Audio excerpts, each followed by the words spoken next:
오늘 이 말씀을 가지고 이제 하나님 왕국과 복음이라는 주제로 말씀을 좀 나누도록 하겠습니다. 내용은 여러분 순서지에 다 넣어드렸어요. 그리고 앞에 화면하고 이제 순서지를 좀 보시면서 같이 나누면 될 것 같고요. 요즘 가장 핫한 주제가 이제 하나님 왕국, 하나님 나라죠. 예.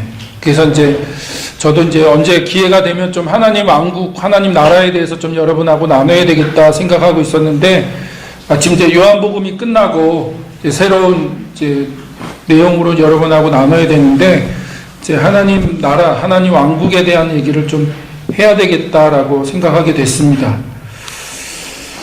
자, 오늘은 이제 하나님 왕국이란 무엇인가? 라고 하는 주제를 가지고 나눌 거예요. 예, 조금 어려울 수도 있고요. 여러분한테 좀 생소할 수도 있고, 또 이미 신앙생활 하신 분들에게는 좀 낯설 수도 있습니다. 왜냐하면 우리가 지금까지 알고 있었던 것과는 좀 다른 얘기를 제가 할 것이기 때문에 좀 불편할 수도 있어요. 그러나 중요한 건 어느 것이 진짜 성경이 말씀하시는 것인가라는 거죠. 우리가 이미 알고 있는 것, 우리가 이미 익숙하게 배워온 것과 정말 성경이 그런가? 라고 하는 것, 성경하고 정말 그것이 맞는 얘기인가? 라고 하는 것을 좀 살펴볼 필요가 있죠. 그래서 우리가 좀 성경을 더 구체적으로 살펴보면서 이제 하나님 왕국, 하나님 나라에 대한 이야기를 하려고 합니다. 자, 제가 이제 나라라고 얘기하지 않고 하나님 왕국이라고 하는 이유가 있어요. 나라라고 하면 이제 사전을 살펴보니까요. 이런 의미가 있습니다. 국민이 주권을 가지고 거주하는 일정한 영토나 그것들의 총체, 그러니까 어떤 영토, 그 영토 안에 국민이 주권을 갖고 있는 어떤 그런 그것을 나라라고 얘기하죠. 예. 근데 이제 왕국이란 말은 왕이 다스리는 군주제의 나라, 그러니까 왕이 다스리는 그런 나라를 얘기하죠. 그래서 우리가 이제 하나님 나라라고 할 때 그 나라가 영어로 킹덤이거든요. 킹덤.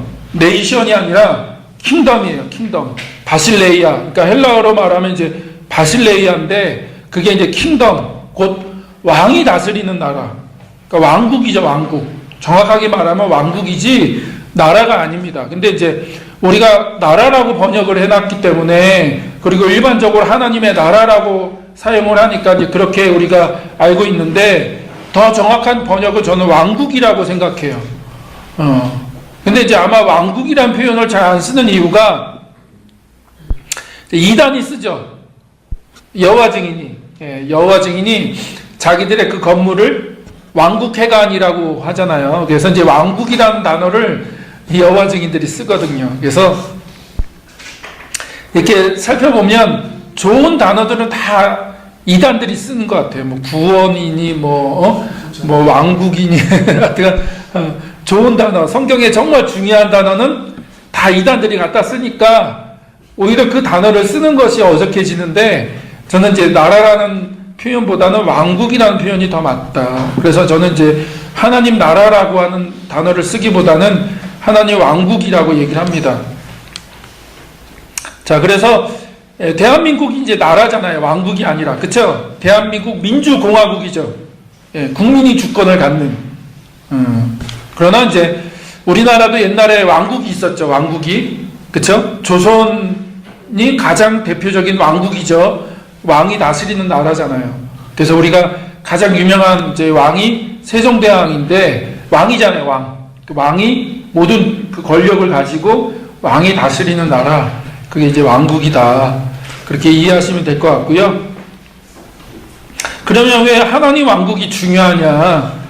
왜 그렇게 중요한가라고 하는 것을 이야기할 때 성경에서 가장 많이 등장하는 단어 중에 하나가 하나님 왕국이라는 그 단어라는 거예요. 특히 이제 신약에서 100번 이상 언급되고 있는 단어죠. 100번 이상. 그래서 신약에서 가장 중요한 단어, 가장 중요한 주제가 뭐냐? 그게 하나님 왕국이죠. 하나님 왕국. 또한 이제 예수님의 그 메시지, 예수님의 메시지를 우리가 이해하기 위해서 하나님 왕국을 잘 이해해야 된다는 거예요. 사실 예수님의 메시지에서 하나님 왕국이란 주제를 빼버리면 내용이 사실 별로 없어요. 예수님은 처음부터 끝까지 하나님 왕국을 얘기하셨거든요. 근데 우리가 사실 그 예수님을 잘 모르죠. 예수님을 잘 아는 것 같지만 예수님을 잘 몰라요. 무슨 말이냐면 우리가 예수님이 행하신 기적, 예수님이 행하신 능력, 그런 이야기는 많이 아는데 실상 예수님이 공생의 기간 동안 하나님 나라, 하나님 왕국에 대해서 수없이 얘기하셨는데 그 예수님의 가르침이 정확하게 무엇을 얘기하는지 잘 몰라요. 안 배웠어요. 그런 걸 잘 안 배웠다고요. 예수님의 몇 가지 비유, 중요한 비유 몇 가지나 좀 알까? 또 예수님이 행하신 몇 가지 기적이나 좀 알까? 예수님이 진짜 계속해서 강조하신 그 메시지의 그 핵심, 그 내용이 무엇인지는 우리가 제대로 배우지 않았다는 거죠. 그래서 예수님이 선포하시고 가르치신 그 메시지의 핵심이 하나님의 왕국이란 주제다라는 거죠. 또 성경 전체를 관통하는 가장 중요한 그 주제가 하나님 왕국입니다. 그래서 창세기부터 요한계시록까지 성경 전체를 관통할 수 있는 한 주제를 가지고 정리해보라라고 하면 하나님 왕국을 가지고 얘기할 수 있습니다. 그래서 저희가 한번 그거를 짧게 한번 요약을 해볼 거예요. 창세기부터 요한계시록까지 어떻게 하나님 왕국이 그 주제가 돼서 성경 전체를 관통할 수 있는지에 대해서 얘기해 볼 거고요. 살펴볼 거예요. 또 하나님 왕국을 바르게 이해하지 못하면 어떻게 해요? 복음이 뭔지, 또 구원이 뭔지, 또 신앙생활이 정확하게 어떤 것인지를 알지 못한다는 거예요. 그러니까 하나님 왕국에서 복음을 띄워놓고 얘기할 수 없다는 거예요. 그래서 저는요, 우리가 복음을 잘 몰라요. 반쪽짜리 복음밖에 몰라요.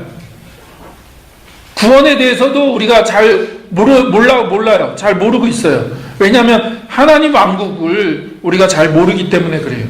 그래서 하나님 왕국이 무엇인지 알아야지 복음이 뭐다, 구원이 뭐다, 그리고 신앙생활이 무엇인지를 정확하게 깨달을 수 있다는 거죠.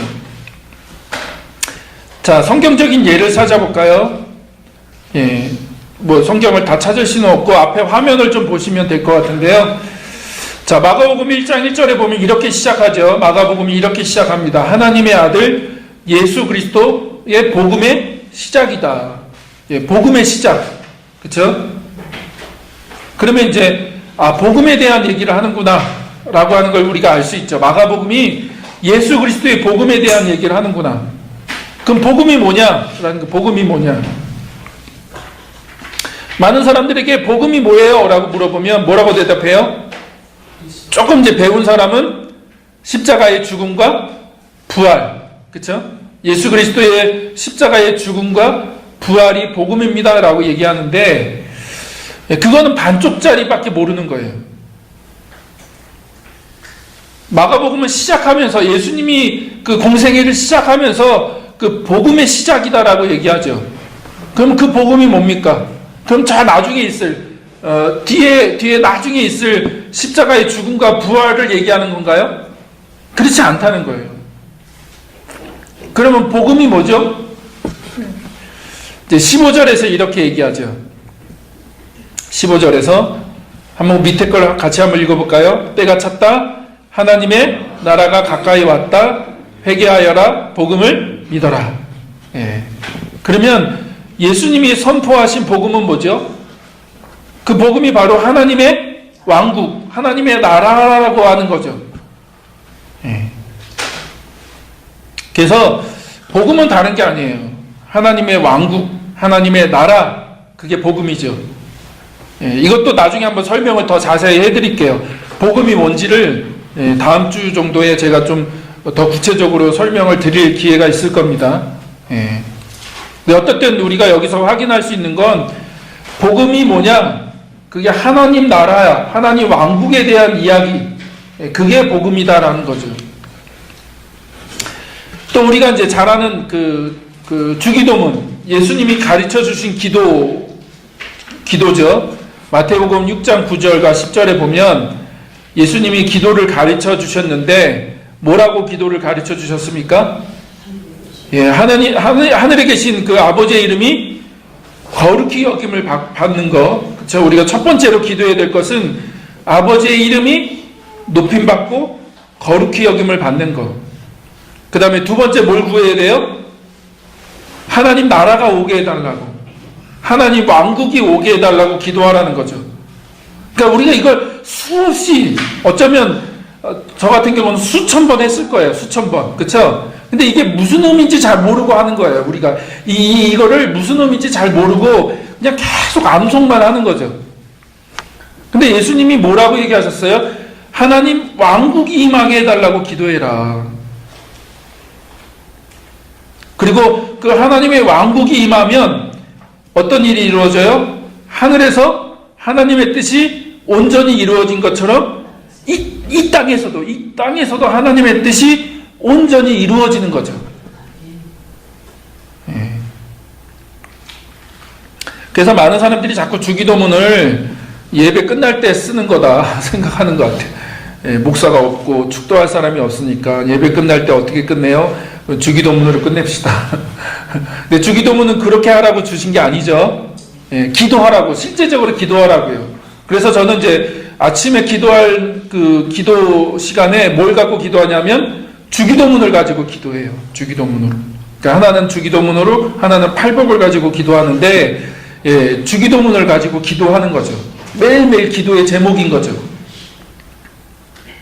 이것도 이제 더 자세하게 한번 나중에 이야기를 해드릴게요. 그래서 예수님이 그 하나님 왕국을 계속해서 강조했다는 것을 확인하는 거예요.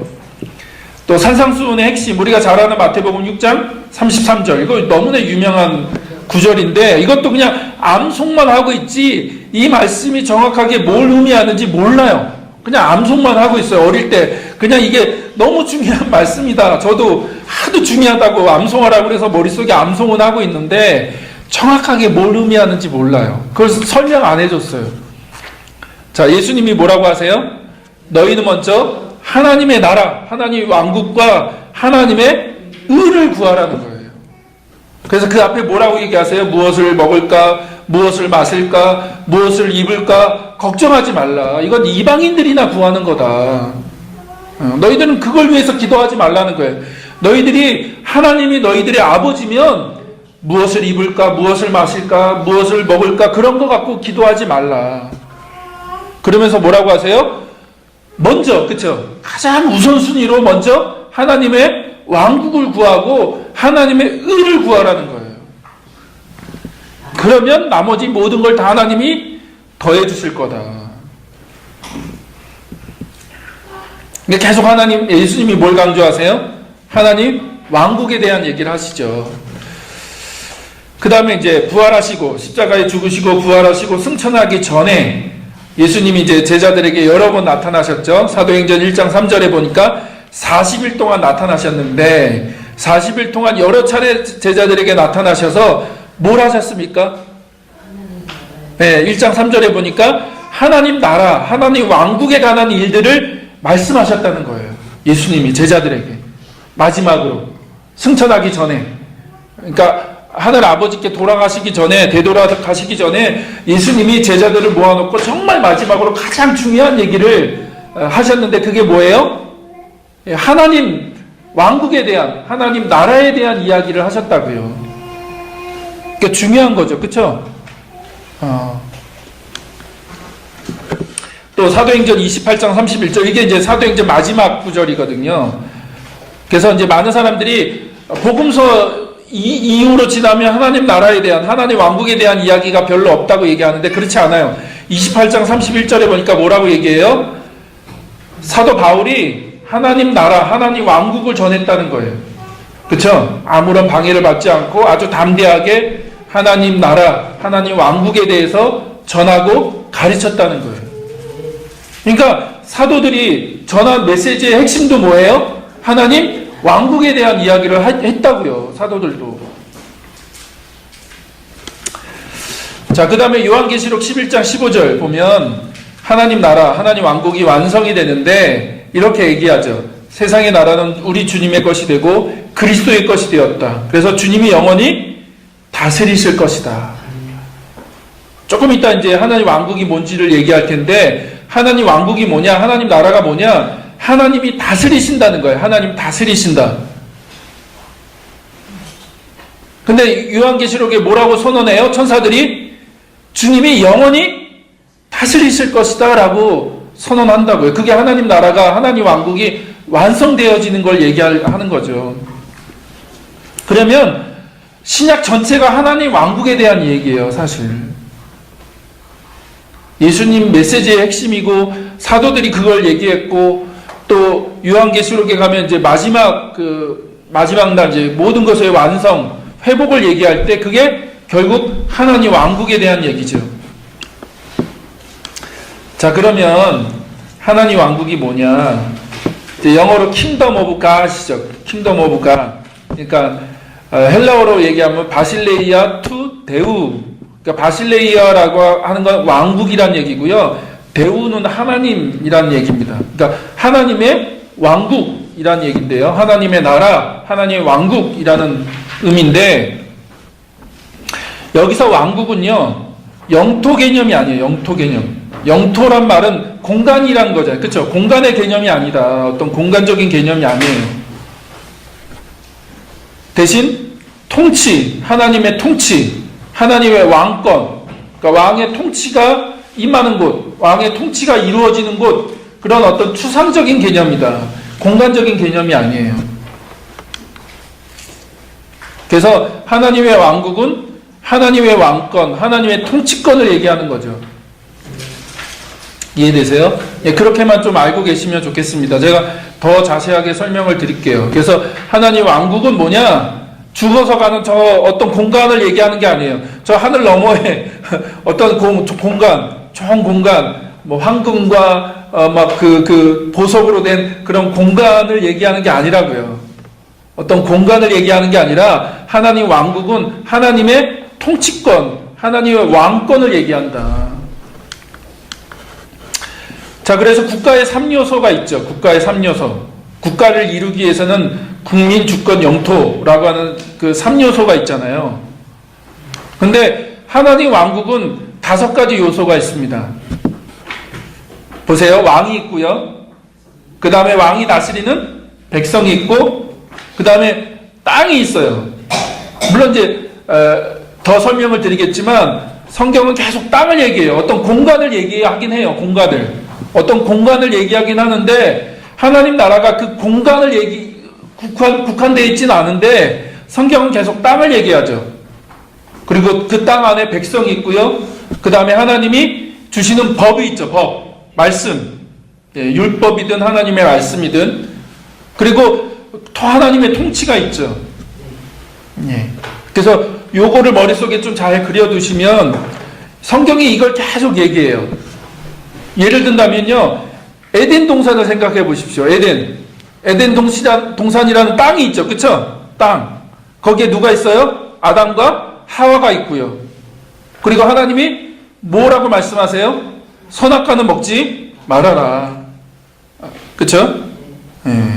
그래서 하나님이 주신 말씀이 있죠. 그래서 아담과 하와가 하나님 말씀에 순종해야죠. 순종한다는 건 하나님의 통치를 받는다는 얘기예요. 하나님의 통치. 그리고 또 그 다음에 어떤 땅이 등장해요? 가나안 땅이 등장하죠. 그쵸? 이스라엘 땅. 거기에 하나님의 백성 이스라엘이 있고, 하나님이 그들에게 뭘 주셨어요? 율법을 주셨죠. 율법. 그래서 하나님 말씀에 순종할 때 그게 하나님의 통치를 받는 거죠. 그래서 하나님이 계속 뭘 얘기하세요? 내가 너희들의 왕이다. 왕. 하나님 왕이시죠. 그래서 성경 구약은 명확하게 하나님 왕국이란 단어가 등장하진 않지만, 그러나 구약에도 하나님 왕국에 대한 얘기를 해요. 그리고 신약에서도 하나님 왕국에 대한 얘기를 해요. 그래서 여러분이 이 그림을 좀 머릿속에 일단 그려놓으시면 제가 또 한 번 더 자세하게 설명을 드리겠습니다. 자, 그래서 하나님 왕국은 뭐냐? 죽어서 가는 좋은 곳이 아니다. 여기서 이제 많은 기독교인들이 한국 기독교인들이 좀 부닥치죠. 불편하게 생각해요. 왜냐하면 우리는 천국이 천당이라고 생각하니까요. 천당. 근데 천당이란 단어는 어디서 왔어요? 불교에서 왔어요. 이게 죽어서 가는 좋은 곳은요, 성경적인 개념이 아니에요. 여러분이 좀 명확하게 구분하셔야 돼요. 죽어서 가는 좋은 곳, 그건 불교의 개념이에요. 성경적인 개념이 아닙니다. 그러면 성경에서도 천국을 얘기하잖아요. 라고 묻겠죠. 어떤 분은, 이제 성경을 좀 아는 분은, 성경에도 보면 천국이라고 있는데 그 천국은 뭡니까? 조금 이따 설명을 드리겠지만, 마태복음에서 천국이라고 하는 단어가 나오죠. 그쵸? 마태복음에는. 예, 그 대신 이제 다른 복음서, 마가나 누가복음에 보면 하나님 나라라고 하는 단어가 나옵니다. 같은 단어예요. 천국이나 하나님 나라나. 근데 마태복음이 왜 천국이란 단어를 쓰느냐? 이유는요, 마태복음이 유대인을 향해서 쓰여진 복음서이기 때문에, 유대인을 향해서. 그래서 유대인들의 특징은 뭐예요? 하나님의 이름을 함부로 쓰지 않았죠. 그러니까 하나님의 이름을 망령되이 여기면 안 된다고 해서 하나님의 이름을 함부로 쓰지 않았어요. 그래서 유대인들에게는 하나님의 이름이라고 하는, 하나님이라고 하는 그 이름 대신에, 그 단어 대신에 다른 대체하는 단어를 쓴 거예요. 그게 뭐냐면 그게 하늘이에요. 하늘. 이해되세요? 하늘이라는 단어를 쓴 거예요. 유대인들은 하늘 그러면 하나님이에요. 왜냐하면 하나님의 나라라고 하는 그 하나님이라는 그 이름을 쓰기에는 너무 유대인들이 좀 부담스럽기 때문에 그래요. 그래서 이제 그게 하늘나라가 되는 거죠. 하늘나라. 하나님 나라, 하늘나라. 하나님의 왕국, 하늘왕국 같은 단어예요. 근데 문제가 뭐냐면 그게 이제 한문 성경으로 번역될 때 한문으로 번역하면 뭐가 돼요? 하늘왕국, 하늘나라를 한문으로 번역하면 천국이 되죠. 천국. 그쵸? 천국. 근데 그 천국이란 단어를 쓰니까 이 동양권에 있는 우리, 이 불교권에 있는 우리가 뭘 생각해요? 아, 천당이구나. 이거는 죽어서 가는 좋은 곳이구나. 저 하늘 너머에 어딘가에 좋은 곳이 있구나. 그래서 우리가 죽으면 그 천당에 간다라고 생각한 거죠. 그런데 그거는 성경적인 개념이 아니에요. 그러니까 성경에서는 그런 걸 얘기하는 게 아니라고요. 그런 천당을 얘기하는 게 아니에요. 자, 방금 한 얘기가 이겁니다. 예. 야, 하늘나라, 하늘왕국인데, 하늘은 하나님을 의미하죠. 예. 그러므로 이제, 천국, 하나님의 왕국, 하늘나라, 뭐 이런 다 단어들은 공간적인 개념이 아니라고요. 예, 여러분 그거를 잘 아셔야 됩니다. 예, 공간적인 개념이 아니에요. 저 하늘 너머에 어딘가에 공간이 있어서 우리가 죽으면 거기로 간다. 그런 개념이 아니에요. 그래서 예수 믿으면 죽어서 천국 가는 게 아니죠. 여기 이제 굉장히 많이 부딪혀요. 한국 기독교인들이. 왜냐하면 복음을 그렇게 우리가 지금까지 그렇게 배웠으니까요. 죽으면 천국 간다. 근데 죽어서 천국 가는 게 아니에요.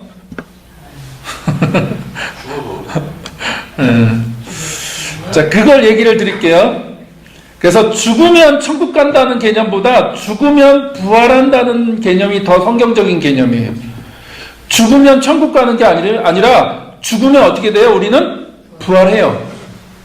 언제요? 예수님이 다시 오실 때 우리는 부활한다고요. 그래서 성경은요, 천국 소망을 얘기하는 게 아니라 부활 소망을 얘기해요. 예, 이해되세요?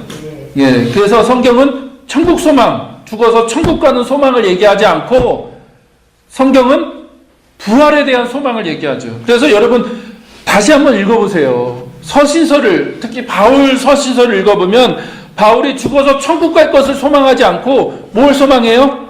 부활할 걸 소망해요. 부활할 것을. 내가 어떻게 해서든 부활에 이르기를 원한다라고 얘기했지, 내가 어떻게 해서든 천국 가기를 원한다고 얘기 안 했다고요.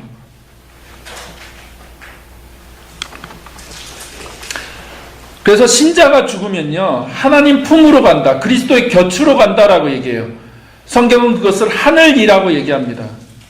이것도 좀 설명이 필요한데, 잘 보세요. 영어로 보면 이제 스카이가 있고 헤븐이 있죠. 스카이는 뭐예요? 이런 물리적인 하늘이죠. 물리적인 하늘. 근데 성경은 이런 스카이를 얘기하는 게 아니에요. 하나님이 계신 하늘은 이런 스카이, 이 물리적인 하늘이 아니죠. 영어로 그걸 헤븐이라고 해요. 그 하늘은 하나님이 계신 하늘이에요. 이해되세요? 네.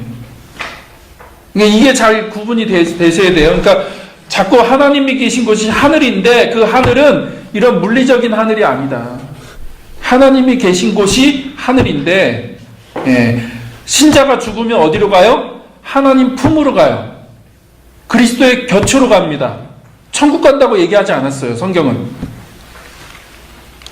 자, 예수님은 그것을 뭐라고 불렀어요? 낙원이라고 불렀습니다. 낙원. 천국이라고 부르지 않고요, 낙원이라고 불렀어요. 자, 누가복음 24장 43절. 이게 무슨 말씀이죠? 이제 그 예수님이 십자가에 돌아가실 때 왼편인지 오른편인지 몰라요. 자꾸 오른쪽이라고 얘기하는데 왼편인지 오른쪽인지 모르지만 하여튼 어느 한쪽의 그 강도에게 뭐라고 얘기하셨어요? 네가 오늘 나와 낙원에 있을 거다라고 얘기하셨죠. 천국에 있을 거다라고 얘기하지 않으셨어요. 낙원에 있을 거야라고 얘기했죠. 낙원이 어디예요? 하나님이 계신 곳이에요. 그게 하늘이라고요. 근데 천국은 아니에요. 어렵나요? 개념이 어려워요? 정리를 잘 하셔야 돼요. 이제 사실 여기서 이제 그 천주교 연옥소를 얘기하기도 하는데, 연옥하고는 좀 달라요. 연옥하고는 좀 다른 개념입니다. 우리가 이제 신자가 죽으면 하나님이 계신 하늘 혹은 하나님 품에 가 있는 거죠. 예. 그래서 가장 비슷한 얘기가 하나 있어요. 신약에 가장 비슷한 얘기. 거지 나사로 얘기 보면 부자가 죽어서는 지옥에 가고, 그쵸? 나사로가 죽어서 어디 가요? 천국 가요? 천국 갑니까? 예, 천국 간다고 표현하지 않아요. 어디가 있어요? 아브라함 품에 가 있죠. 아브라함 품에. 예. 그러니까 우리가 그걸 천국이라고 자꾸 오해하는데 그렇지 않아요. 성경은 그것을 천국이라고 얘기하지 않아요. 하나님 나라, 하나님 왕국이라고 표현하지 않아요. 그냥 아브라함 품 혹은 낙원, 하나님 곁에 가는 거죠. 하늘로 가는 거죠. 그 하늘은 하나님이 계신 곳이죠. 이해되세요? 근데 그 이상 묻지 마세요. 그 이상 묻지 마세요. 저도 몰라요. 네. 왜냐하면 성경이 그걸 자세하게 언급하지 않아요.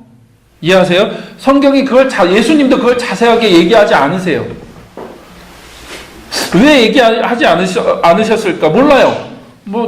제 생각엔 중요하지 않으니까 얘기하지 않으신 것 같아요. 별로 그렇게 중요한 주제가 아니니까. 우리는 그거 굉장히 궁금해하는데 예수님은 그거 별로 그렇게 중요한 주제가 아니셨는지 자세하게 성경은 언급하지 않아요. 그 정도밖에 몰라요. 그러니까 더 이상 묻지 마세요. 저한테 물어도 저도 대답해 드릴 게 없어요. 왜냐하면 성경이 그 이상 얘기하지 않기 때문에. 예. 대신 예수님이 다시 오실 때 우리는 부활하죠. 새로운 몸으로 부활해요. 그렇죠?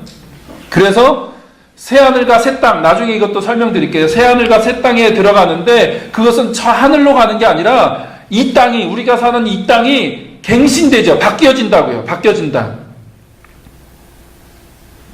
그래서 그 창조, 새롭게 한다, 창조라는 그 관련된 단어가 성경에 두 단어가 나와요.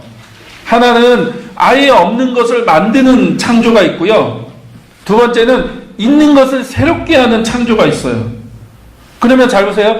창세기 1장에서 나오는 창조는 뭐예요? 없는 것을 있게 하는 거죠. 없었던 것을 있게 하는 창조죠. 그러면 요한계시록에서 나오는 건 뭐예요? 예, 기존에 있는 것을 새롭게 하는 거예요. 이 땅이 없어지지 않아요. 우리가 사는 이 땅이 없어지지 않고 뭐가 돼요? 새 하늘과 새 땅이 된다고요. 새롭게 갱신되는 거죠. 갱신. 바뀌는 거죠. 그래서 우리가 몸으로 부활해서 이 땅에 사는 거예요. 우리 전에 한번 말씀드린 것 같은데, 만약 그런 개념이 없다면 부활할 필요가 없어요. 그쵸? 예를 들어서 우리가 아는 하늘나라에 갈 건데 왜 몸으로 부활합니까? 무슨 말인지 이해되세요? 그렇잖아요. 우리가 하나님이 계신 그 하늘나라로 갈 건데 굳이 우리가 부활할 이유가 뭐가 있냐고요. 몸으로 부활한다는 건 우리가 이 땅에서 다시 사는 거예요. 이해되시죠? 네, 그래서 이제 나중에 종말론도 한번 설명을 드릴 건데요.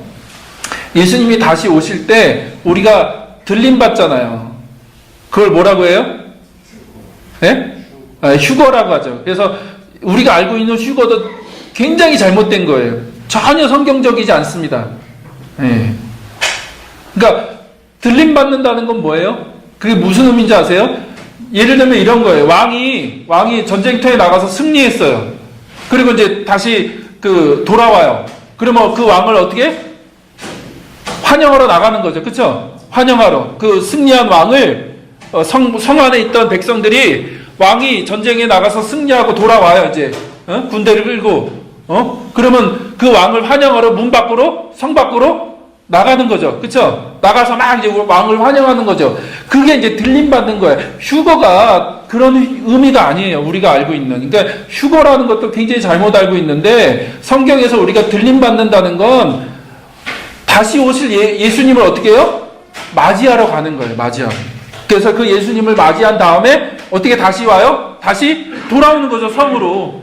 우리가 사는 이 땅으로 다시 돌아오는 거예요. 이 땅을 떠나는 게 아니라, 떠나버리고 좋은 세상으로 가는 게 아니라 예수님이 다시 오세요. 그러면 우리가 들림받아서 예수님 환영해요. 그럼 예수님과 함께 어떻게 해요? 다시 이 땅으로 오는 거예요. 예, 제가 너무 딴 데로 빠졌습니다. 근데 우리가 이걸 참 정리를 잘 해야 돼요. 이걸 너무 많은 분들이 잘못 알고 있어요. 자, 그래서 예수님이 재림 때 신자는 부활하죠. 그리고 최후 심판을 통해서 하나님 왕국이 완성되죠. 그쵸? 완성되고 거기에 우리가 들어가죠. 그게 새하늘과 새 땅이죠. 예. 그리고 하늘은 창세 전에도 있었고 늘 하나님이 계신 곳이 하늘이에요. 늘 계신 곳이 하늘. 그건 다시 얘기합니다. 스카이가 아니라 헤븐, 그러니까 물리적인 하늘이 아니라 하나님이 계신 그 영역이, 그 공간이 하늘이라고 표현하는 거예요. 하나님이 계신 곳이죠. 하나님의 왕국은요, 이제 신약에서 구체적으로 드러나죠. 구약에는 좀 희미하게 드러났다가 신약에서 구체적으로 드러나는데, 그 이유는 예수님이 이 땅에 오셨기 때문에 그래요. 예수님이 오신 거죠. 그렇죠? 하나님 왕국을 이루시기 위해서 오셨고, 그래서 예수님이 오시면서 하나님 왕국을 선포하셨기 때문에 신약에서 아주 구체적으로 드러나죠. 그리고 이제 최종적으로는 새하늘과 새 땅으로 갱신되고 그것이 완성되는 거죠. 그래서 하나님이 영원히 통치하시죠. 왕이 되시는 거죠. 왕. 그래서 하나님 왕국은 하나님의 통치, 하나님의 왕권을 얘기하는 거지 어떤 특별한 공간, 영역을 얘기하는 게 아니다. 그래서 성경은 이 세상을 떠나 저 세상으로 가는 게 아니죠. 이 세상을 떠나 저 세상으로 가는 것을 천국 간다고 얘기하지 않는다. 그래서 천국은 하나님의 왕국, 하나님의 나라, 천국은 가는 게 아니라 어떻게 해요? 오는 거예요. 오는 거. 그래서 성경을 여러분 다시 읽어보세요. 특히 복음서를 읽어보면 예수님이 계속 뭘 얘기하세요? 천국 가는 걸 얘기하지 않고 그 천국은 어떻게 해요? 하나님 왕국은 오는 거예요. 오는 거. 임하는 거. 이 땅에 오는 거. 그래서 우리가 방금 주기도문에서 뭐라고 기도하라고요? 하나님 나라가, 하나님 왕국이 임하시도록 기도해라. 임하시도록. 오도록. 가는 게 아니라. 그래서 천국은, 하나님의 왕국은 지금 여기에 이미 임하고 자라고 있고 하나님의 통치로 이해하는, 그러니까 임하고 있고 자라나고 있는 하나님의 통치로 이해하는 것이 더 잘, 성경적으로 잘 이해하는 거죠. 그리고 마지막에 예수님의 제 이름으로 완성될 거다. 완성될 거다. 자, 그걸 가장 잘 보여주는 성경이 오늘 방금 우리가 이제 읽은 요한복음 17장 20절, 21절입니다. 여러분 갖고 계신 개역개정으로 읽으면 이렇게 읽어져요. 바리새인들이 와서 하나님의 나라, 하나님 왕국이 어느 때 임하겠습니까? 물으니까 예수님이 뭐라고 대답하셨어요? 하나님의 왕국은 볼 수 있게 임하는 게 아니다. 볼 수 있게. 눈에 보이도록 임하는 게 아니다. 그래서 여기 있다 저기 있다 얘기할 수 없다.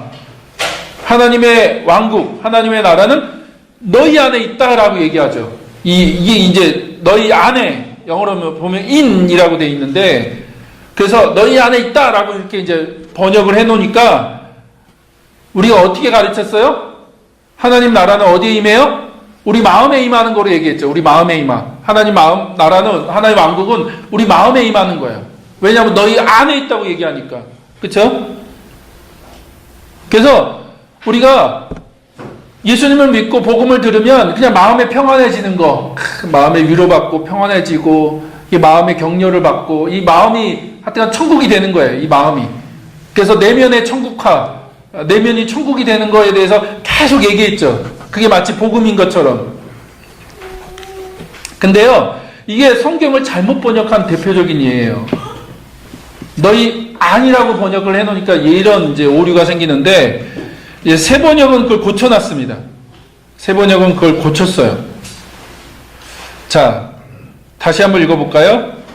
어떻게 읽을 수 있냐면, 바리새인들이 와서 하나님의 나라, 하나님 왕국이 언제 임하냐고 물으니까 예수님이 하나님의 나라, 하나님 왕국은 눈으로 볼 수 있도록 임하지 않는다. 그래서 여기 있다 저기 있다 얘기할 수 없다. 자, 하나님의 왕국, 하나님의 나라는 어디 있어요? 너희 가운데 있다. 너희 가운데. 이게 무슨 의미일까요? 너희 가운데 있어. 하나님의 나라는 너희 가운데 있어 라고 얘기하는 게 무슨 의미일까요? 자, 이제 이 말씀을 이해하려면 이렇게 이해하는 게 가장 잘 이해하는 거예요. 지금 예수님이 그 가운데 계시죠. 그렇죠? 예, 예수님이 지금 그게 계시다고요. 그리고 이제 예수님이 뭐라고 말씀하세요? 하나님의 나라는 너희 가운데 있어 라고 얘기하죠. 하나님의 나라는 우리 내면에만 임하는 게 아니라, 내적으로 임하는 게 아니라 어떻게 해요? 우리 삶 가운데, 예수님이 왕으로 계신 곳에, 예수님이 주님으로, 주인으로 계신 곳에 하나님의 나라가 어떻게, 하나님 왕국이 임하는 거죠. 자, 이것도 이제 나중에 더 설명을 드릴 건데, 우리가 예수님을 뭐라고 불러요? 주님이라고 부르죠. 주야. 우리 어른들 주야 표현 많이 쓰시는데, 주님. 그게 원래 어떤 의미예요? 그 황제에게 붙인 단어죠. 그쵸? 원래 황제에게, 그쵸?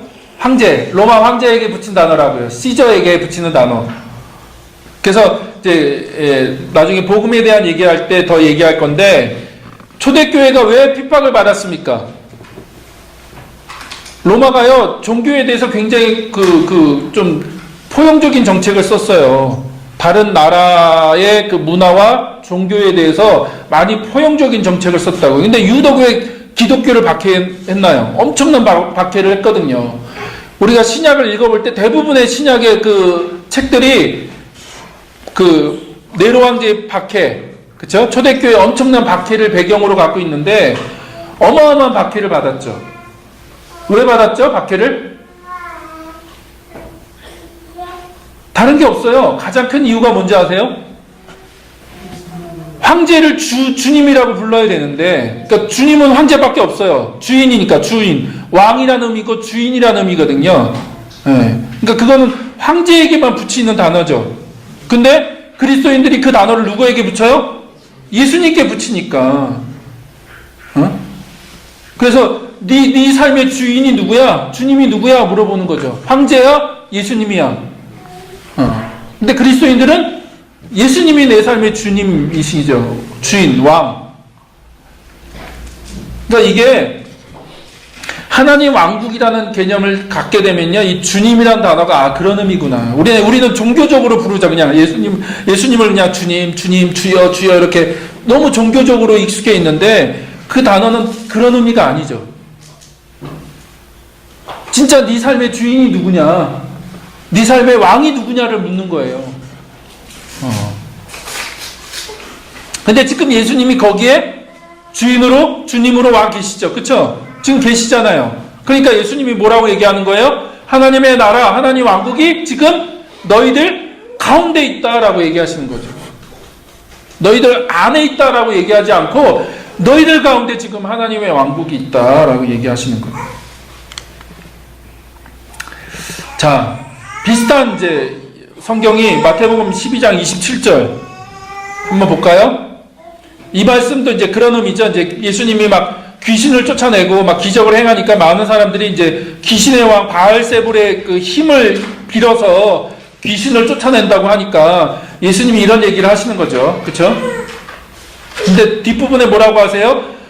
내가 하나님의 영을 힘입어서 귀신을 쫓아내는 것이면 하나님의 나라가 어떻게 해요? 너희에게 왔다는 거예요. 하나님의 나라가 너희에게 왔다. 그래서 지금 하나님 나라가 임하고 있다는 증거가 뭐예요? 귀신이 쫓겨나가고 병자들이 고침을 받고 죄인들이 구원을 받는 거예요. 네? 그래서 유독 왜 예수님의 그 사역에서 기적과 능력들이 많냐? 이유가 뭐예요? 하나님의 왕국이 지금 임하고 있기 때문에, 하나님의 왕국이 능력으로, 성령의 능력으로 임하고 있기 때문에 그것이 가시적인 그 현상으로 나타나는 게 뭐예요? 병자들이 치유받고 귀신들이 쫓겨나가고 죄인들이 회개하고 예수님을 믿는 거죠. 창녀와 세리와 죄인들이 예수님과 밥 먹다가 거기서 막 변화되고 구원받는 거죠. 근데 예수님 그걸 뭐라고 하세요? 하나님의 나라가 지금 임하고 있는 거다라고 얘기하는 거죠. 하나님의 나라가, 하나님 왕국이. 그래서 계속 얘기하죠. 주기도문에서 그렇게 얘기하시는 거예요. 하나님 나라, 하나님 왕국을 계속 임하게 해달라고 기도해라. 하나님 왕국이 임하게 해달라고, 하나님 나라가 임하게 해달라고. 자, 그래서 하나님 왕국은요, 내면에 임하는 게 아니에요. 우리 내면에. 물론 하나님의 나라가 하나님 왕국이 임하면 우리 내면적인 변화도 있죠. 우리 마음의 평화를 얻고 우리 마음의 격려를 얻고 우리 내면의 변화를 경험해요. 근데 내면의 천국을 이루시기 위해서 하나님 나라가 임하는 게 아니라고요. 하나님 왕국이 임하는 것이 단순히 우리 내면의 평화를 위해서, 우리 내면의 천국화를 하기 위해서 임하는 게 아니다. 하나님 왕국은요, 우리 삶의 모든 영역에 임하는 거예요. 네. 왜냐하면 하나님의 왕국은 하나님의 통치이기 때문에. 네. 하나님이 다스리신다, 하나님 왕이시다라고 하는 거죠. 그래서 이 얘기 계속 할 거예요. 제가 한번 성경을 가지고 이게 얼마나 성경에서 계속 반복되는 얘기인지에 대해서 한번 얘기할 겁니다. 그래서 영어로 보면 이게 이제 어느 이제 하나님 왕국, 하나님 나라에 대한 어떤 책의 그 영어 버전, 그 영어 제목인데 upside down이라고 해요. upside down. 뒤집어진 나라. 예, 번역하면 업사이드 다운이 이제 뒤집어진 나라거든요. 뒤집어진. 하나님 왕국은 어떤 곳이에요? 뒤집어진 나라죠. 뒤집어진 왕국. 그래서 세상과는 다른 방식, 세상의 원칙, 세상의 기준과는 다른 방식의, 다른 삶의 스타일을 얘기하는 거죠. 왜냐하면 하나님을 왕으로 모시기 때문에 우리가 하나님의 말씀에 순종할 거냐, 세상의 기준과 세상의 유행에, 세상의 어떤 그 기준에 따를 거냐, 우리가 그걸 선택해야죠. 그러니까 하나님 나라는요, 하나님 왕국은 우리 삶 전체에 임하는 거죠. 그래서 새로운 삶의 방식을 요구하는 거예요. 단순히 우리 내면을 그냥 평화롭게 하고 그냥 그 안정감을 주고 그냥 기쁨을 주는 그런 내면적인, 내적인 것이 아니라 우리의 삶 전체를 하나님 바꾸시라고 바꾸도록 요구하시는 거죠. 자, 정리하겠습니다. 자, 하나님 왕국은 하나님의 통치를 의미한다. 예, 잘 기억해 두시면 좋겠습니다. 또 하나님 왕국은 성경의 가장 중요한 주제다. 성경 전체를 관통할 수 있는 주제다. 또 하나님 왕국은 죽어서 가는 좋은 곳이 아니다. 이 얘기하면 권사님들 깜짝